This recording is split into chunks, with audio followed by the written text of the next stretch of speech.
Rocio, is your partner here? Or coworker? Cord. Awesome. Welcome everyone to Innovate BC. We are so honored that you've decided to join us this afternoon for an hour. Hope wherever you are that your day is treating you well. I hope that you know that, Creator, that our ancestors have got our back, that we do not walk alone in this world. I just want to give thanks to Creator for all the good gifts and goodness that's in my life. And I'm sure you have goodness happening in your life. And some days we got to look a little bit harder for that goodness. Because, some days our journey as human beings, as two-leggeds, it can be a struggle. It could be real out there. So I hope that you're able to find some goodness in your world today. Know that you are surrounded with beautiful land, Mother Earth, the animals, the plants, the sacred waters. All of the goodness is really surrounded us. So sometimes we don't have to even look too far. So Creator, we give you thanks for the gift of this day. Hi. So welcome. We're honored, happy that you are joining us. So my name is Michelle. I'm joining from Amiskwaciwâskahikan, Edmonton, Alberta, Treaty 6 territory. So wherever you're joining from, feel free to put that in the chat box. We always love to hear from you. All right, so today's webinar is about food sovereignty and sustainable business. So you will hear from Rocio I had to write this down because I never want to get names wrong. She's joining us from S'olh Community Futures. So she's going to share about Community Futures BC and an overview of the programs and services. And George will also be joining us and we'll be sharing a presentation on Indigenous Food Sovereignty, Indigenous agriculture business challenges, and local success stories. Always love to hear those success stories. And we're people of stories. So when we hear stories, there's always something that connects us all together. So we're looking forward to hearing that. So it's my honor to introduce our first guest speaker, Rocio Zielinski. She's the general manager. She's dedicated to leading the momentum of the rapidly expanding Indigenous economy in the place where she lives, with her strong connections and relationships with Indigenous communities, businesses, and entrepreneurs.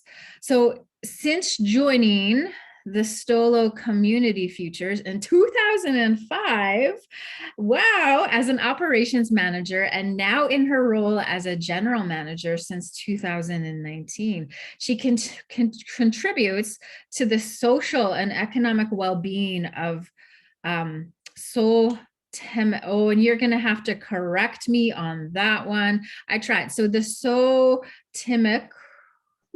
S'olh Téméxw. Thank you. I feel it's a tough one. Thank you. She's by supporting and advancing the development and expansion of the Indigenous business economy. So with the support of the SCF Board of Directors, she has focused the activities of SCF on a grassroots foundation approach to building the business capacity of Indigenous communities, business, and community members. So by linking new and or existing Indigenous businesses with business counseling, training, financing supports, and ongoing aftercare, that is a lot, and that is amazing. So her and her team also provides Indigenous community development corporations with the financing and support services to proactively expand economic development projects and community-owned businesses. So she is doing a lot, and just want to acknowledge, this woman in her community, this powerhouse. So we just acknowledge the gift that you are to your community. Her Indigenous background is from Mexico and has successfully held many diverse roles, including the chair of the former Aboriginal Business Services Network, a provincial board of directors, played a key role in SCF's development and launch of the unique and powerful brand initiatives. She also got an award for excellence and innovation. Like what? Like this woman is bringing so much wealth and knowledge to our webinar this afternoon. I'm just amazed. So we're so grateful and so honored that you are here. So we have her, and then we also have another guest speaker, George. George is in the house today. There you are, George. We're so excited that you're here. So a little bit about George. George is the general manager, Community Futures of Central Interior First Nation. So he's a member. Oh my goodness. And I've seen this community. I've seen this name many, many times. And so George, I'm just going to let you say the name of your community. George, or maybe when he gets to his presentation. So he's joining us from BC. He's the general manager of Community Futures of Central Interior First Nation. George's educational background includes business, horticulture, project management, and most recently, a certificate from Harvard. What, George? Like what? That's amazing.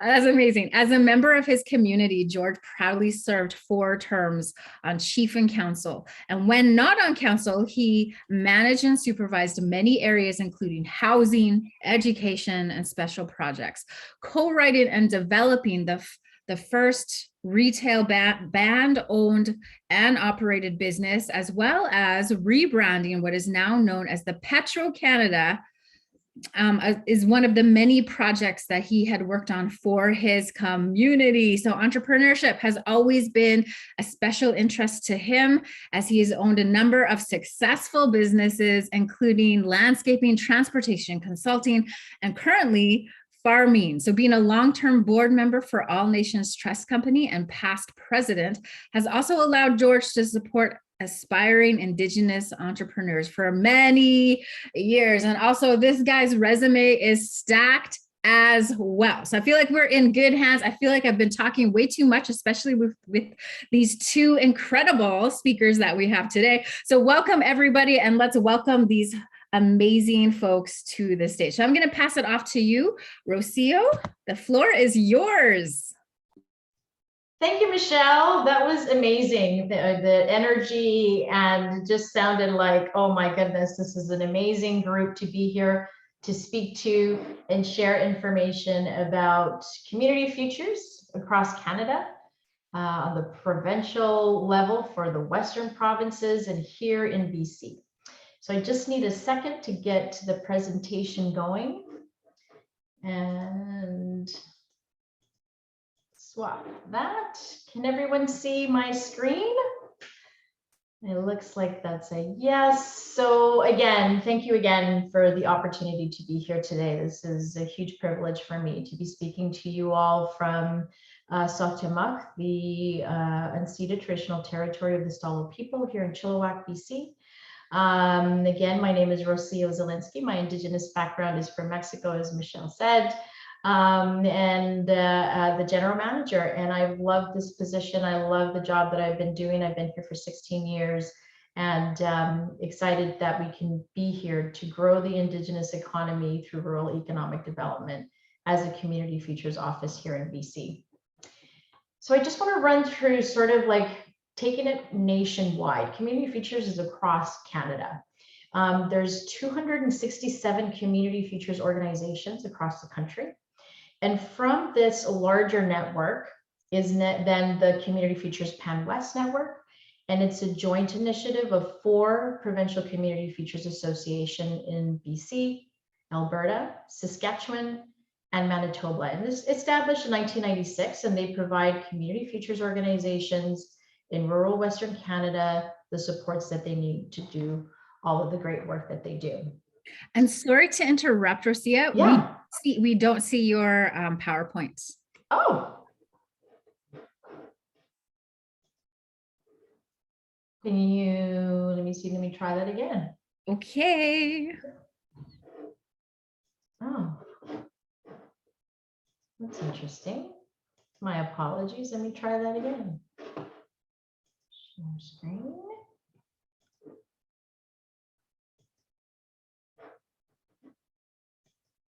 We got it. Yay! Thank you. How's that? Perfect. Okay.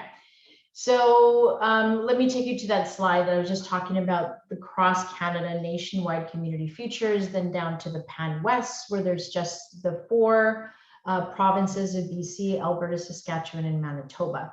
And so they together share support services for the 4 provinces that have 90 community futures offices in those provinces.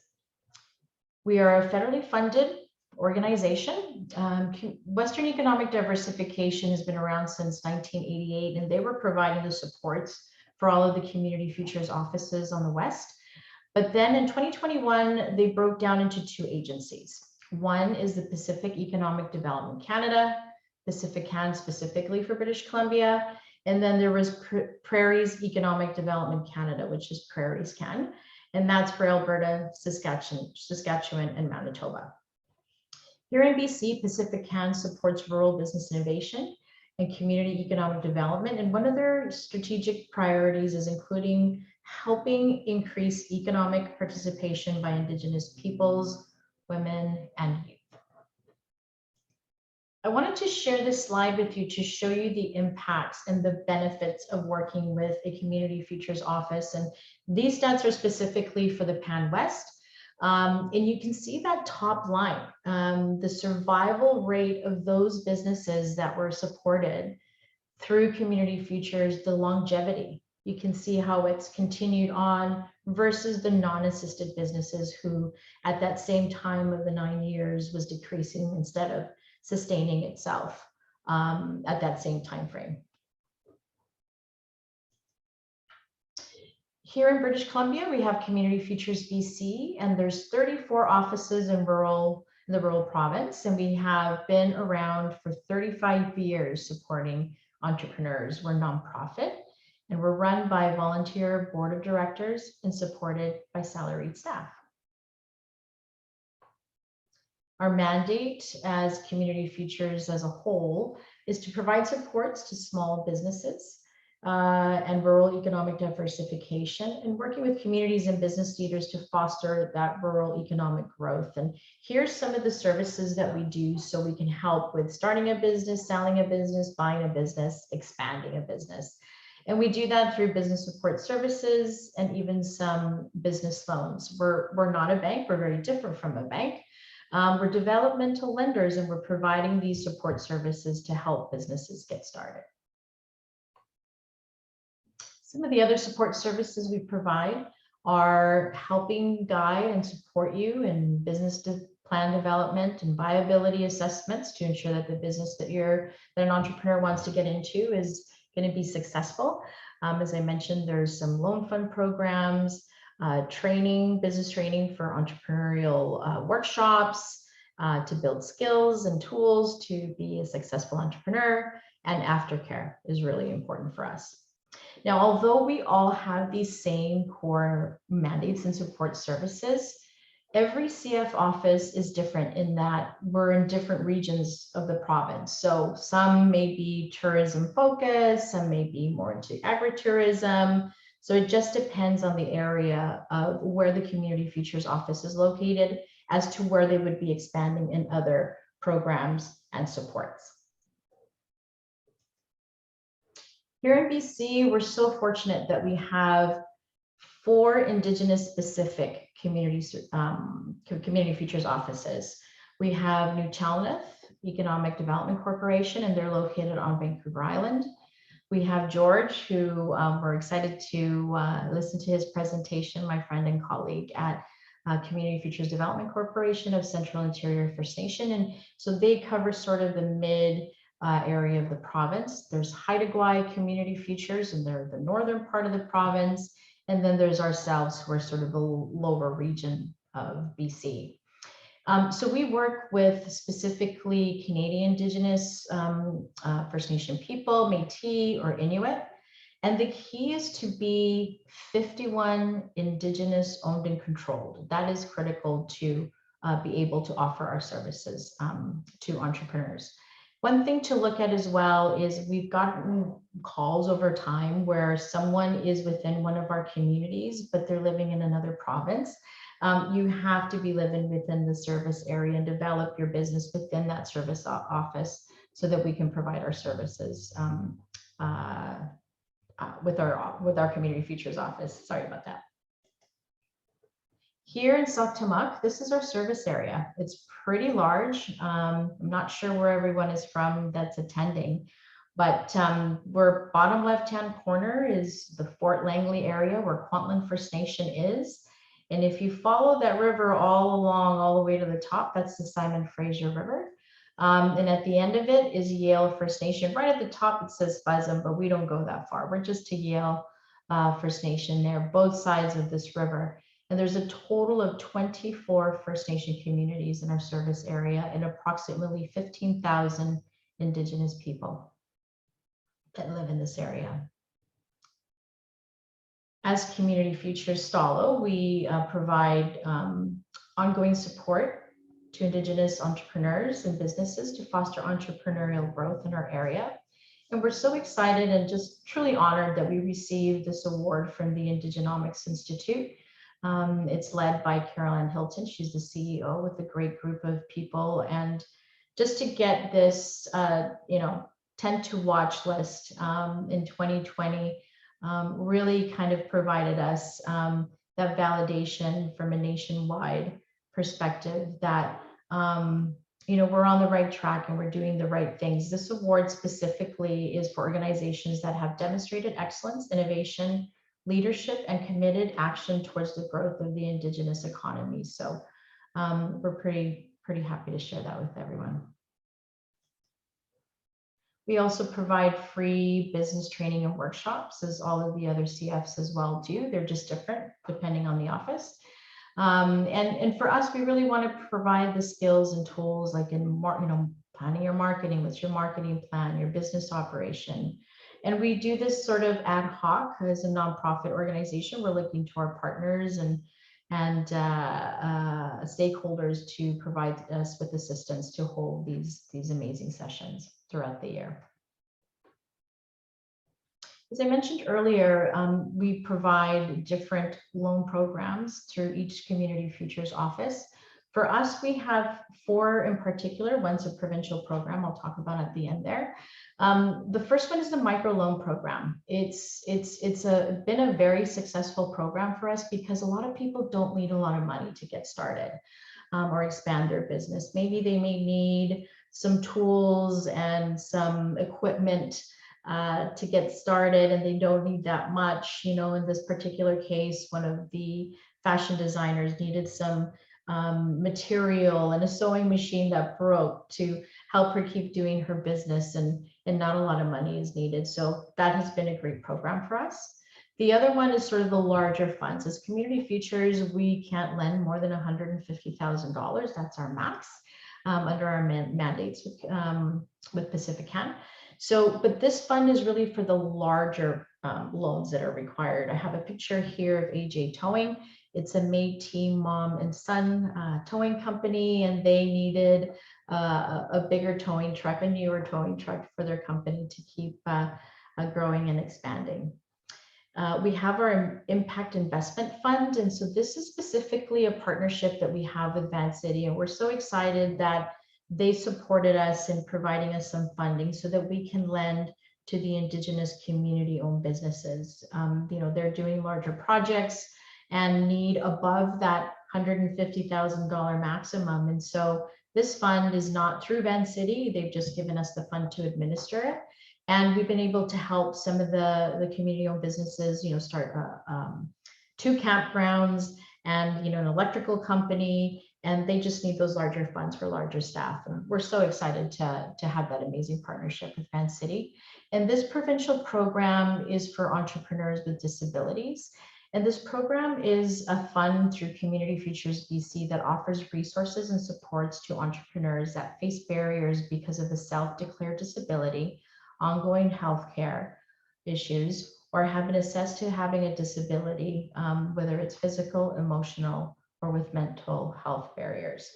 So we're so lucky to have the supports that we could share to help everyone get started.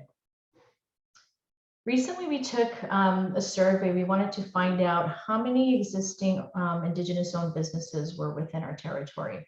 And the results were that there's over 300 Indigenous-owned businesses here, and here are the different sectors that they're in. It was no surprise to us that the construction and engineering sector is huge here, followed by food and accommodation, and then of course arts. The other is really kind of having more of the business and aesthetics, electronics, and website development, advisory services, and stuff like that. But this is great. I mean, that's a huge number of businesses that we're excited about. Even more exciting is that we've seen an incredible growth of Indigenous women getting into business. Of that survey, those 320 businesses, 27% of them were owned by an Indigenous woman, 100%. 7% were in some form of partnership with an Indigenous woman. And even through COVID, we saw an increase of 140% in our statistics of the increase of more and more Indigenous women just leading the way in entrepreneurship. And you can see here we have from youth, artists, business and bookkeeping, Demi with her microblading studio, and Diane with consulting. It's just an exciting time to see this growth. Really, really proud of these ladies. Youth, of course, is the future.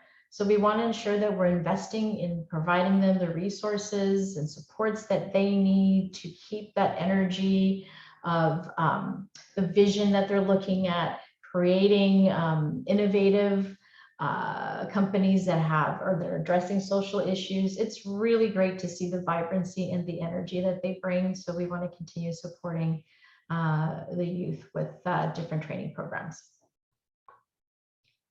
One of the other things that we did was we created a S'olh business directory. So on our website, we thought, you know what, with hearing how many businesses are out there, how do we share that with everyone? And so we developed these 12 sectors, which were one of the main ones that we saw from the survey. And we've just added them on here. It's a free service to those who want to participate. We have 215 businesses on there right at this time. We don't have that full 320 plus on here because a lot of people choose not to get onto sort of putting themselves out there on such a directory because they're not ready to meet market demands, or they have various reasons for not wanting to participate. But as soon as we know that someone wants to get onto the directory, again, it's free. And then we promote them on all of our social media so they can get as much support that they can from the community. Pre-pandemic, we had 7 satellite offices. And why these were created is you saw how big our territory is. So we wanted to be sure to not create any barriers for anyone who might want to come and see us. And travel is an issue. So we went out there and spread ourselves out into 7 communities. We just had a specific date and time that we scheduled in advance. It was announced to the community members, and it was fantastic because we were in their own band office. People didn't have to travel far. There's that confidential setting for meeting with them, and it was fantastic. But unfortunately, of course, because of COVID, it was put on pause, but we've already got a couple of calls from the communities looking to get us back. So we're really excited to get back out there again and see everyone and speak to people that I'm sure over COVID were thinking about, hey, you know what, maybe I should get that business going that I was thinking about during this downtime. And we're excited. And what we've also done is we continued that connection through community newsletters, just reminding them that we were here, meeting with everyone virtually. So that was another way that we were able to kind of keep in touch with everyone. So Community Futures is an amazing place to look within your provinces. Not necessarily all of them have Indigenous specific offices, but it's one and the same. You're still going to get the great support if you or anyone you know is looking to start or expand their business or sell their business. Community Futures is there to support you, to support that rural economic development growth, and keep the Indigenous economy going. So it's a great program. Kwasoy, thank you so much for your time, and please visit our website. We have lots of social media, and so honored to have been able to be here to share a few things with you. Thank you. Well, thank you so much for your presentation. I especially was cheering on my end when you're pulling up those statistics, you know, especially through the pandemic and the growth of Indigenous entrepreneurship and business. Like, how excellent is that? So thank you so much for sharing. So we're going to pass this off to George. So welcome, George. We're honored you're here. The floor is yours. Good afternoon, everybody. It's an honor to be here. You know, Michelle, I love your announcements, like the way you start. You should be like the announcer for prize fighting and stuff. That's awesome. But, you know, thank you, Rocio. It's, even though we're all a Community Futures family, you know, learning what our neighbors over in the S'olh Nation are doing compared to what we're doing, there's so many things that are similar, but then there are some minor differences. So even for us both to be here as our individual managers for our Community Futures, you know, seeing what you guys are doing, it's always inspirational. And so I think that's wonderful.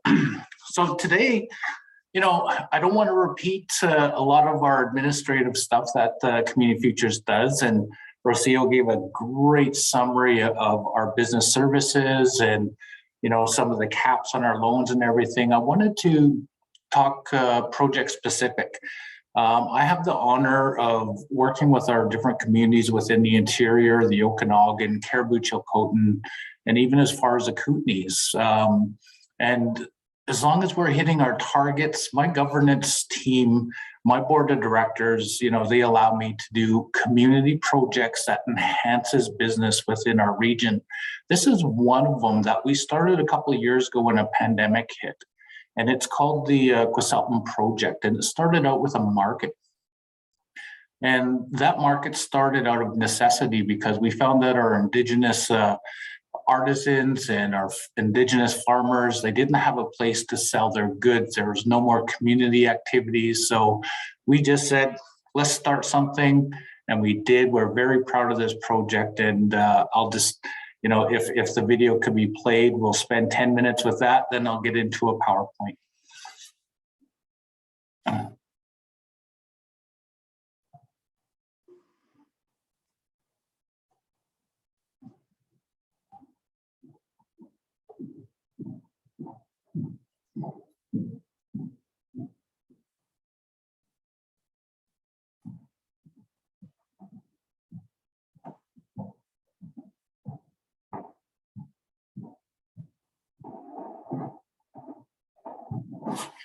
Elsie, just letting you know, the sound isn't, we can't really hear it, and the quality of the video isn't great, meaning it's slow. Just pause it and restart it.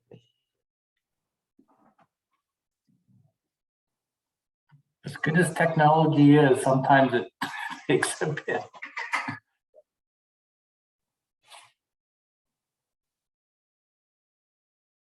Look back at especially the last 5 years, you know, we've seen wildfire, we've seen extreme heat, we've seen wildfire again. I'm from Lytton, which burnt down, so it's nice to come here and just let that go, right?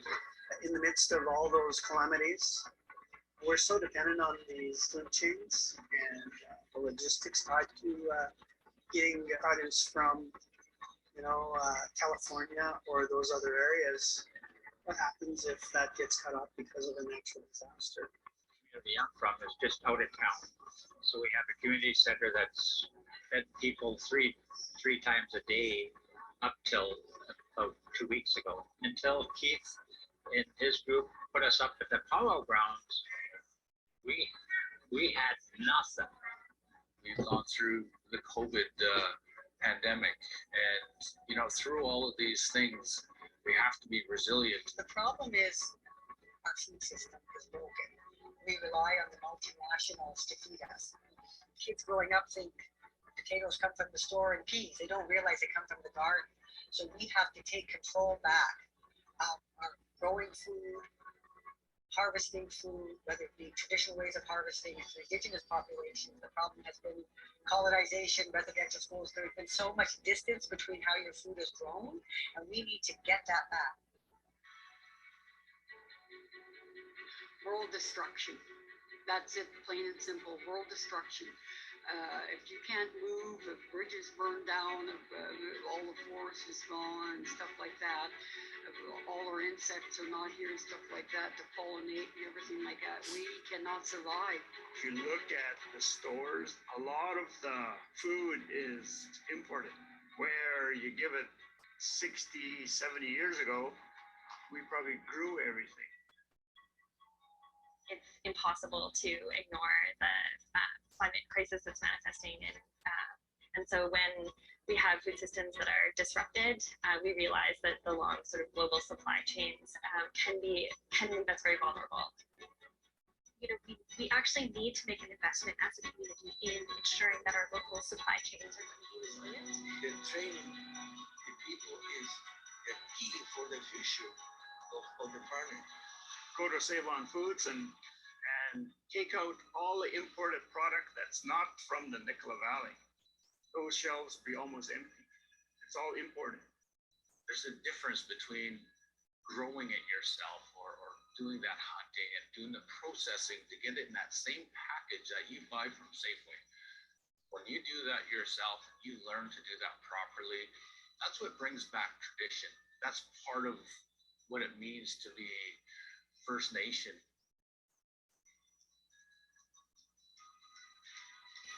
That's a question I think we all have to ask ourselves. How can we look after ourselves if indeed something bad happens? We've got a good chance to make it not look so bleak. How do we stop that? How do we prevent that? A lot of people say talk is cheap, and action speaks volumes. We have to talk about it, and we have to have that action. So it's about looking at it on a smaller scale, looking at it at the community level, because we're not trying to feed the country. We're just trying to feed our families and our own community. So I think with that smaller footprint, we could start, being a small part of sustaining the world as it is. Because of COVID, forest fires, all those things, they haven't had that opportunity. So we've given them a little bit of a venue, offering our people an opportunity to do those things.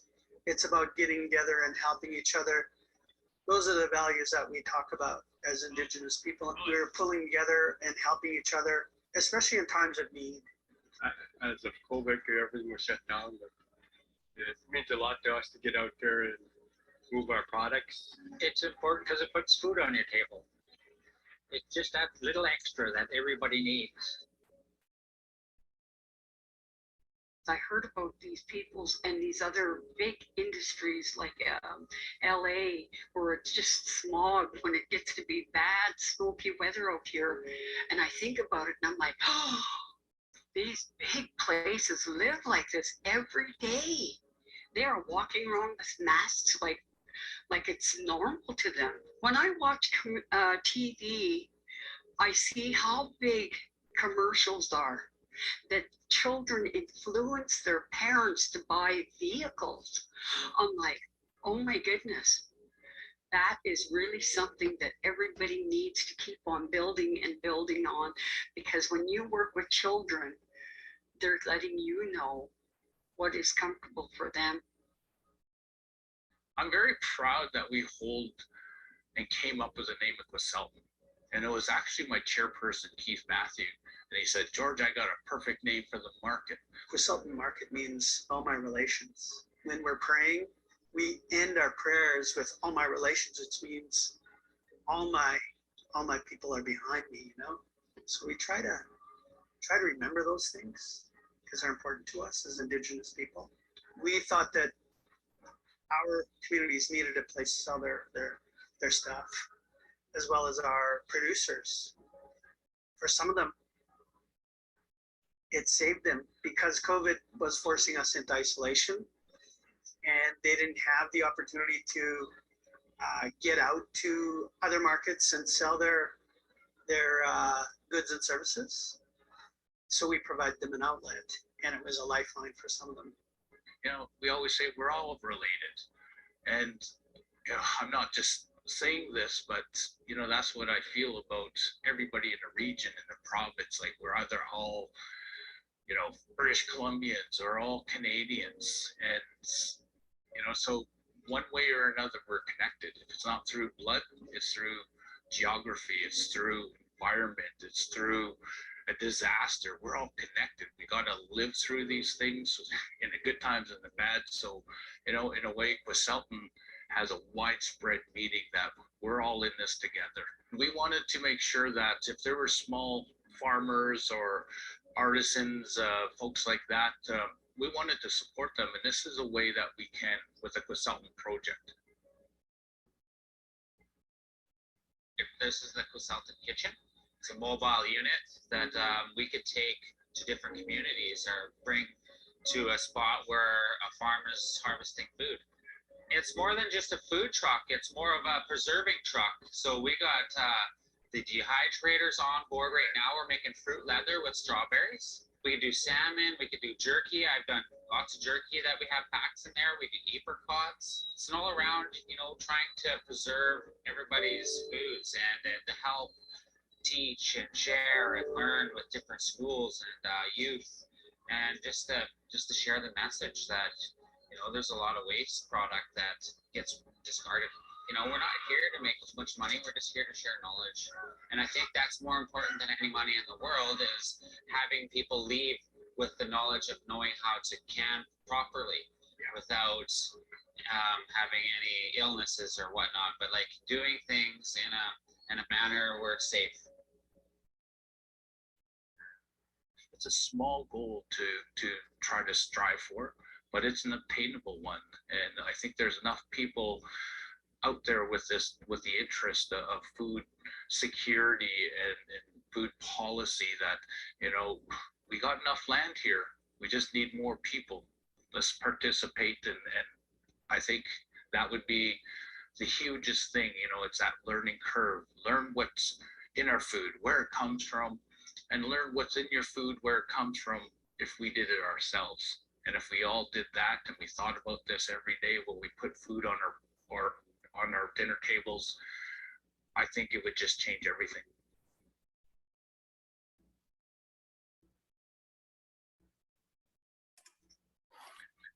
Well, hopefully everybody enjoyed that video. You know, out of the COVID, I know it was a real eye-opener for so many communities, you know, across our province and across our country. And in order to help, we had to come up with unique ways to help our people. And this is just one of the ways. Wasn't all about the emergency lending and, you know, trying to work with our clients. It was like, what can we create that's going to create an impact? And, you know, this on top of other things like truth and reconciliation, the calls to action, you know, this means a lot to our region and our partners who are non-Indigenous. So I think it's just been, you know, a great project. So we can get into the PowerPoint and I'll go through that. I think Elsie was going to help me with that one.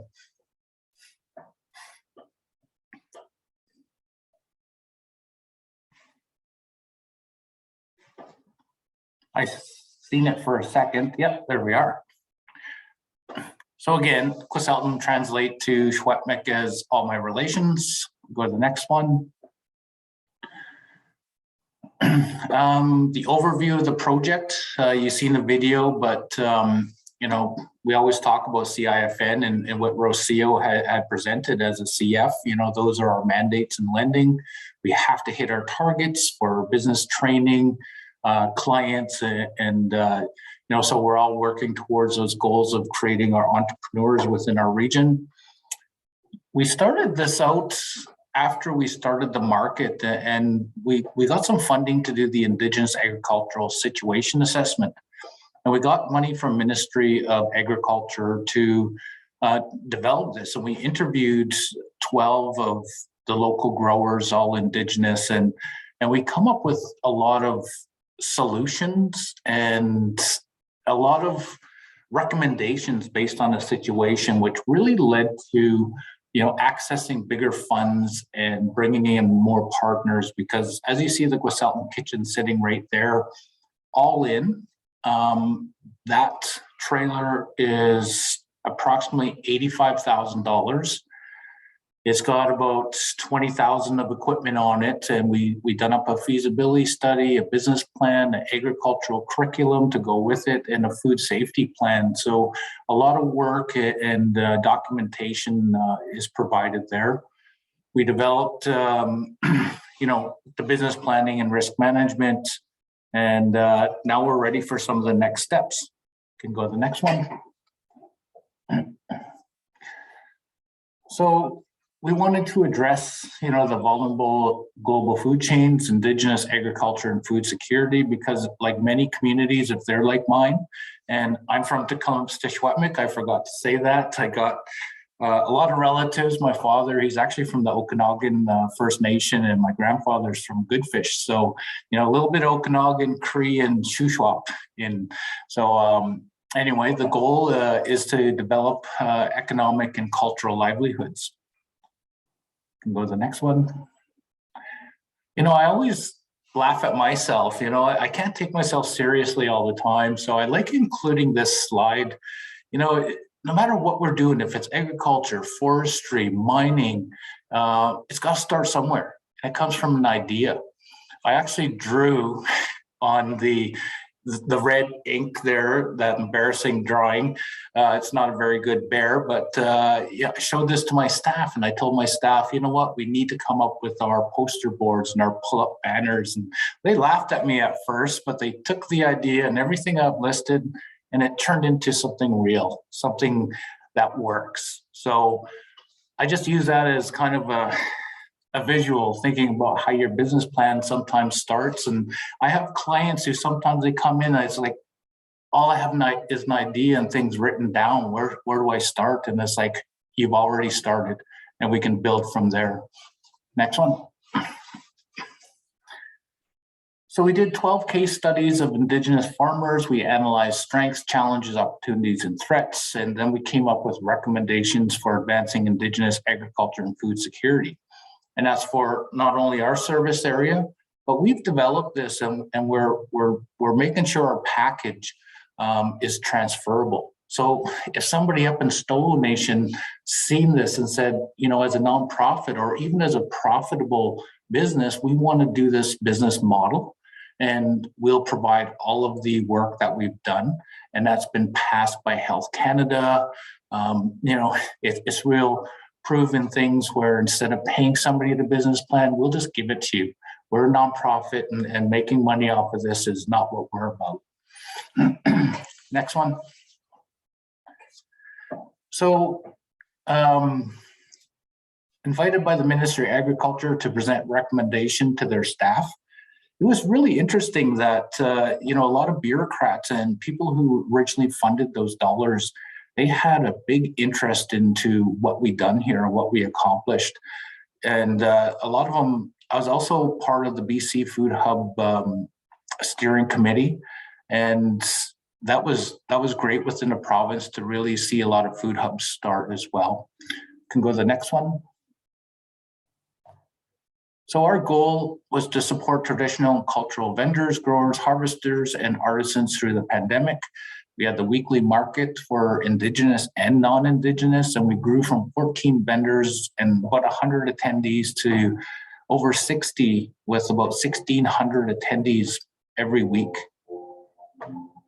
And that even grew. We actually were requested to do in the community for all of us, Indigenous and non. It was called the Gwiselton Christmas. So we did a big activity here, and it was actually co-sponsored by the city of Kamloops to develop. So that was really good, and Tourism Kamloops. Go to the next one. So the challenges, pandemic, extreme heat wave. I have one picture when we're blanketing our chairperson with a Pendleton blanket, and it was 47 degrees that day. And it was our opening day, and there's 3 other cook bees or chiefs who were blanketing him, and he joked, it's like, are you guys trying to kill me? It was warm. The evacuees, we had to change venues because our venue was the evacuation center for everybody who ran and had to evacuate from Lytton and all the areas that had wildfires. One of the big things that I'm very proud of the S'olh Kitchen is we left it there instead of going to communities and things for the evacuees and for firefighters and our kitchen master. So we donated almost a whole summer to provide food, meals, and preserved goods for firefighters. And of course the residential school discoveries, being here.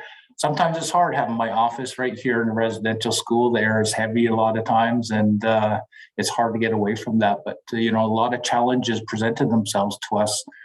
But when you look at our success and our results, total market inquiries, total number of jobs maintained, total Indigenous small businesses assisted, when you're in 100 and 150 mark, and, some of the jobs created, it's even the new cooperatives that we assisted, all those targets that we had just really, just equal success in the project. Next slide, please. We also have curriculum development that we're going to share, and there's 5 modules: initial assessment, setting up farm, land management, enterprises, and selling and distribution. So this curriculum includes videos, online documents, both printed and online. Next slide, please. The kitchen, you've seen some of the things, processing, canning, smoking, dehydrating, packaging, and cultural teachings. We go to community hunts.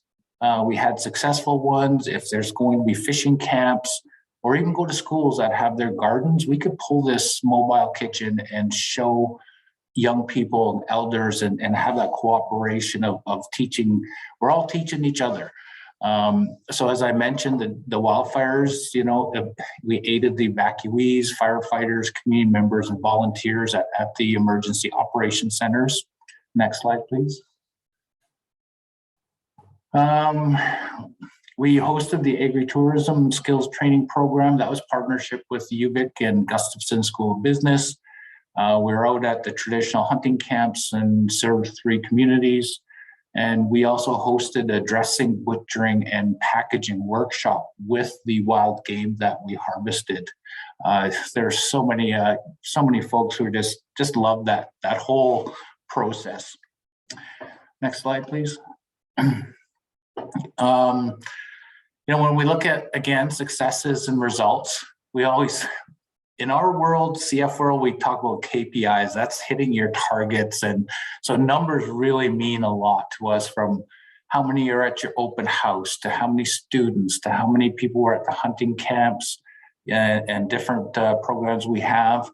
You can see just by some of the first starting, like almost 2,000 pounds of pork that was processed, wild game, over 1,100 pounds. And then it just goes down, right to the beef of 840 pounds. Like, all of these were processed into so many things using this trailer, and everything we have on board. We can show people, and you can do it traditionally. You don't need to go to Cabela's. This is just so that we can do it under the health authority guidelines, but we do talk about the traditional way of doing things as well. They're all related. This is just, we have to use contemporary just for safety and health reasons. Next slide, please. So our business planning, risk management, of course, we, doing the sanitation plan, equipment calibration procedures. You have to make sure your moisture content when you dehydrate your meat is at a certain level. So all of these calibrating and procedures, it's important to know.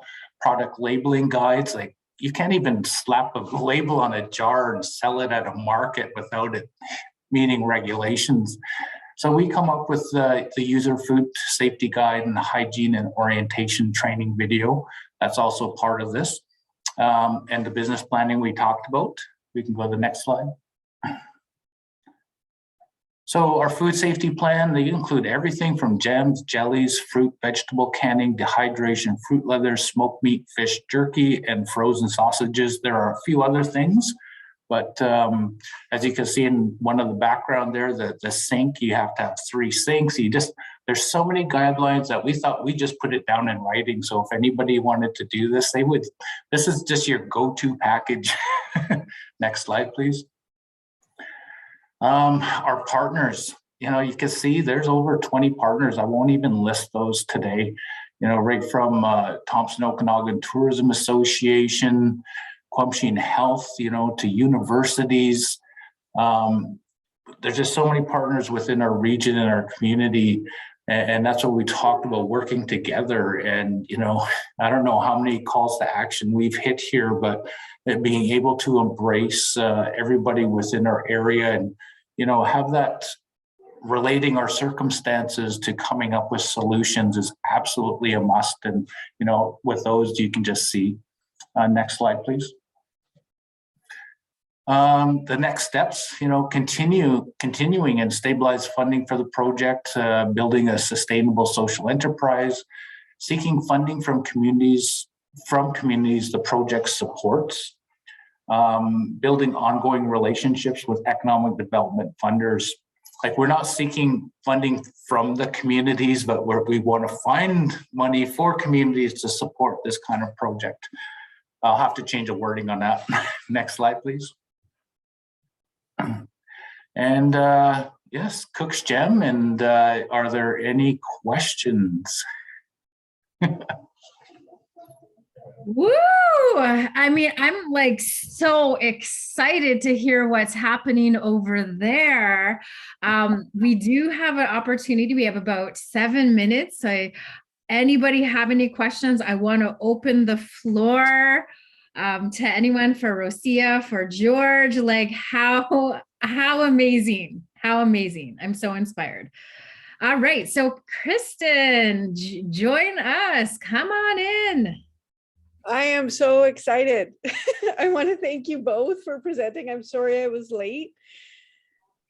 George, I try and follow. I've worked with Flavio Caron for 20 years. He's my mentor, and we always try and catch each other up on people that we meet and connect with. So I often tell him about the great work that I know Rocio's doing. And so he often tells me about the work of the community churches of the Central Interior First Nations. And I have to say, I need to connect with you. I am so excited that you are making that available. There are so many communities that I know will benefit from the work, and being able to showcase and map it out for people is such an important resource that people forget to share sometimes. And so really, I'm so excited. As Rocio knows, I just finished working on the first ever, we're not allowed to officially call it Dragon's Den for Indigenous entrepreneurs, but it's like Dragon's Den with Indigenous entrepreneurs. And we just finished filming it in March. And one of the contestants is doing a food co-op to serve rural and remote communities in Northern Ontario, and the partnerships and the things that he is pulling together. And he said, Kristen, anyone who we can help, who can help us, that's what it's all about. He's Métis, but he's working with so many of the local First Nations, the schools, the education programs. So I'm going to send you his link afterwards. And absolutely, there's some really innovative stuff that they're doing out there. And I think that this kind of forum that allows people to hear what other communities are doing is heartwarming and exciting. And I almost cried a few times because I thought, oh my God, we were looking at trying to figure out how to help him do that. So thank you. Thank you both. And of course, thank Michelle, because you're just the most brilliant hostess with the mostest. So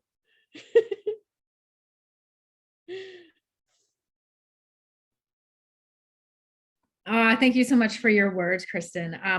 When I was watching that video I didn't catch the gentleman's name, but I actually wrote it down because I thought what he was, and so it was about food sovereignty and being able to share the knowledge, and the knowledge is the wealth, you know. And so when we do think of entrepreneurship and businesses, we do think, yes, income, bring in the money.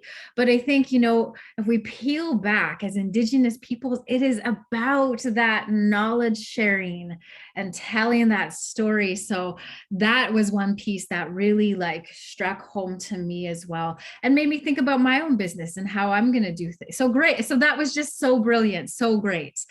So Sylvia, in the chat box, where can we get this meeting? Are you referring to the PowerPoints that were being shared? Yeah. So Elsie, I believe on her end, can share that with you after our webinar is done. Any other questions or thoughts? I'm a student right now, and I'm taking Indigenous entrepreneurship, and I'm writing a paper on businesses during this COVID, and oh my gosh, you guys are perfect. So please.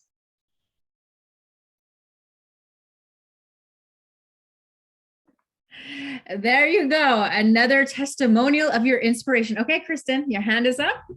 If you want, Sylvia, I can connect you with the 18 contestants, because that was a big topic when we were doing filming, and I can just offer to say, oh, I can hug you right now. That's awesome. Thank you. But we'll be in touch if that's okay. Somehow Michelle can make that happen, but I can easily host a webinar or whatever for you, but they would love to share their insights that they just went through too. Oh, this is fantastic. Thank you. I'm sure all of us have contacts we could share that could provide insights with that. Hey. Wow. Elsie, I feel like I'm hearing another Innovate BC idea webinar maybe in the works. Do we have your contact information, Kristen? I don't know. I wanted to do something about how we started the Bears Lair TV project, and then everything got chaotic and wonderful. But yes, I will definitely. Okay. Now that I can breathe again, sure. Okay, great. Okay, any other before we close our session today? I mean, we're just so honored. Yes, George. I just wanted to thank everybody, and you know, especially Can-Do for, you know, really allowing us to present what we're doing and our organizations and projects, because I was out in Escondido just last week, and I learned they're only 125 kilometers away from us, and I learned a few things, and that's how we have to do it. That knowledge sharing, that willingness to, you know, provide what we've learned, and you know, that's what's going to make things that much better for us all. So with that, I just want to say Cook's Jam and Mawixton. Thank you, George, and I echo his comments. Thank you so much for this opportunity to be here and share, like George is saying, our knowledge, what's happening, how this can benefit everyone. Because at the end of the day, this is how it's a win-win, right? We want to share that knowledge and make it good for everyone. So thank you for the opportunity. Greatly appreciate it. And we are so humbled and we're so grateful. So ladies and gentlemen, this was Rocio and George from Community Futures in BC doing some fantastic work. And so continue on. We are cheering you on. We're really excited. And thank you for sharing. Thank you for sharing, and so that we can be excited with you. I think that's what this is about too, us cheering each other on. Like, you know, we know Creator, we know the ancestors are cheering us on, and we need to cheer each other on. So thank you for the great work that you're doing. It's just wonderful. So thank you all for joining. We're so delighted. I hope to see you back and continue to walk the good path, the path that the Creator has set you on. So have a good rest of the day and be well. Peace, everyone.